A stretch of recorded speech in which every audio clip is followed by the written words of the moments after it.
probably wondering why I'm under my desk. Because I'm drawing. I'm pretending I'm in a cave. I'm pretending I'm a caveman. No, I shouldn't say caveman. I'm pretending I'm an early human, a Cro-Magnon. And the reason I'm doing this is because I'm trying to figure out, how did the first people decide to make art? I got to thinking about it, and I don't think some guy woke up one morning and then decided, hey, I'm going to burn some sticks and make some charcoal, and then I'm going to go out and do a drawing of a woolly mammoth. No, I don't think that's the way it happened at all. So sometimes when I'm trying to figure out new ideas or something that's got me stumped, I put myself in a new space. I try to totally change my environment. So that's what I'm doing right now. I'm under my desk. I'm pretending I'm in a cave. And let me show you. I'm working on a drawing that's here under my desk. See, I'm drawing early animals, figures that Cro-Magnons might have drawn too. And that helps get me into the space that I want to be in. And I think I figured something out. I think I'm ready to talk about how the first artists decided to make art. Let's go. Okay, here I am, Mr. Cro-Magnon guy. I'm about ready to have my Cro-Magnon dinner. I'm going to sit down here. Next to my Cro-Magnon fire. I've got my Cro-Magnon dinner on a Cro-Magnon stick, and it's time for, no, not a Cro-Magnon banana. No, hamburgers weren't even invented yet. Ah, that's better. Nice chunk of bear, some juicy bear fat on it. Let me toast it up here. Oh, warm it up. Oh, fat's dripping into the fire. Taking a bite. Unbeknownst to our hero, someone didn't clean up well after the last meal, and this cooking stick had been stuck into the dirt, ash, and carbonized soot of an older fire before the meat got skewered. But that means that something is about to happen with this mix of bear fat and carbonized soot that will change the course of human history.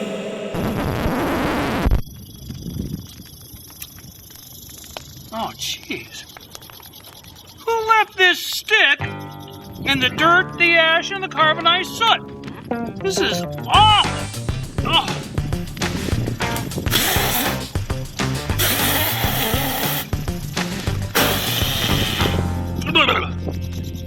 Oh, jeez. What a mess. But the next morning, in the light of day...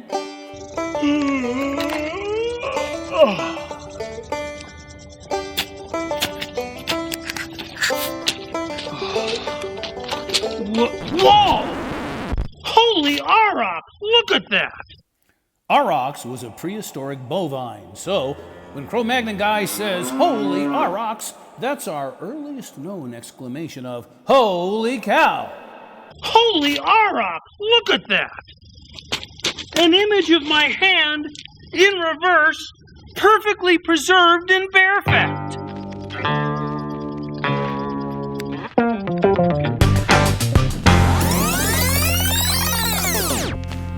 Oh, hey, still working on my drawing. So think about it. Cro-Magnon guy saw something that totally rocked his world. Now, with us, we see things on flat 2 dimensions all over the place. We see it on televisions, we see it on books, we see it on paper, we see it when we're making art. But for him, that was the first time he ever saw what he lived with in 3 dimensions transferred into a flat 2-dimensional image. And that must have rocked his world. So you can see how if he was a creative experimental type, he might have taken that to the next step and decided, I'm going to figure out how to make drawings of the animals that I'm chasing when I'm hunting during the day, and all kinds of other things too.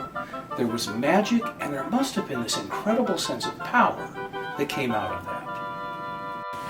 You know, this is an example of how sometimes ideas take shape by accident. And a lot of times we think inventions happen because somebody decides that they're going to invent something, but really, oftentimes, the greatest inventions, and in this case, an invention that shaped the world. No, it shaped how we see our world. It took shape because there was an accident, and somebody saw it for its value and the opportunity to build something else with it. And I love that idea that we can make accidents and then make magic happen. So we still use some of those same materials that the Cro-Magnon guy was using today. So you can burn sticks, incinerate sticks, and use that as charcoal. And that's what I was using when I was just under my desk doing that drawing. You can collect soot off of a burning lamp with the oil. And as you collect that soot, you can then combine that and make that into a pencil form. The paint is the paint that he created by combining saliva with animal fat with pigment. So we make paint today, only we don't use animal fats, we use different materials as well. But all of those things have one thing in common. They involve carbon, usually is the pigment. And that carbon, that atom, does some crazy things. We're going to talk about that, and that'll really help impress on you how earth-shaking this really was. So, carbon is a unique atom that has a unique structure that looks something like this. Oh, well, okay, so that's not that remarkable. But consider that carbon can bond to other carbons. And the way that it does so means that a group of 4 carbons organize in a geometric shape that's called a tetrahedron. And if you look closely at that tetrahedron, you'll notice something unusual.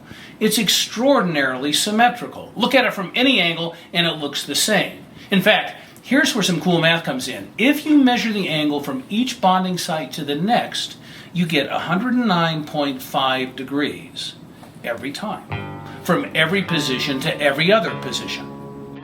So that tetrahedral structure is super strong.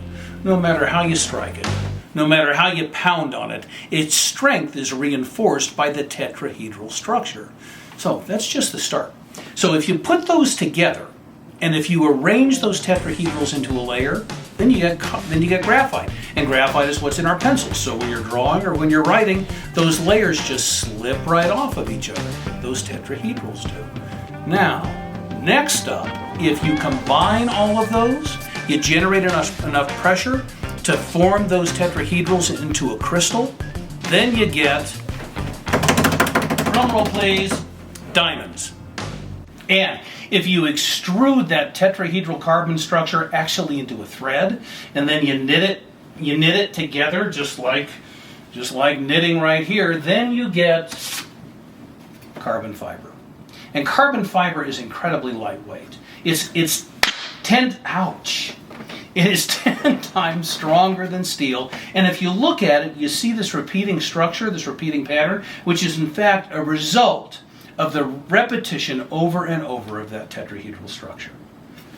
Okay, so, holy Fred Flintstones. All of this is a result of maybe some Cro-Magnon guy sitting around a Cro-Magnon fire, chewing the fat, spitting on his hand, developing the awareness of what art making can be, which then leads us to charcoal, to graphite, to diamonds, to carbon fiber. What a great story, all the way back to the beginning of time. So, next time we're going to talk about the paper that you use for making art or writing in your journal, and we're going to talk about how it's made. And we're going to talk about the crazy things that happen, the bonds that happen when you make paper from something as simple as water and plant fiber. That's going to be a kick.